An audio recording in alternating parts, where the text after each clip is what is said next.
So இப்போ வந்து நாம பார்க்கக்கூடியது பி பி ஐடியில் என்ன நடந்திருக்கு. லைவ்ல உங்களுக்கு வந்து சேஃப் பால் இது மாதிரி கொஞ்சம் சுத்திக்கிட்டே இருக்கு அப்படின்னா நீங்க என்ன பண்ணலாம், உங்களுடைய சேஃப் பால் அப்டேட்டடா இருக்கான்னு பார்த்துக்கோங்க.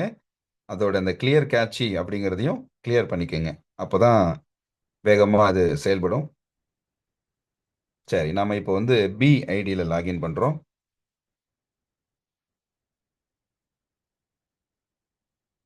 பி என்ன நடந்திருக்குதுன்னா $330 இன்வைட் டொனேஷன் ஆகவும் மேட்ரிக்ஸ் டொனேஷனா $1125 உருவாயிருக்கு. இப்போ அந்த வகையில் 2 ரீஎன்ட்ரி ஐடி ஜெனரேட் ஆயிருக்கு. அப்கிரேட் வாலெட்ல $200, ரீஎன்ட்ரி வாலெட்ல $25, பிரைவேட் வாலெட்ல $1005 இதுவரை பெறப்பட்டிருக்கு. ஓகேங்களா? ஸோ பிஐடியை பண்ணியாச்சு.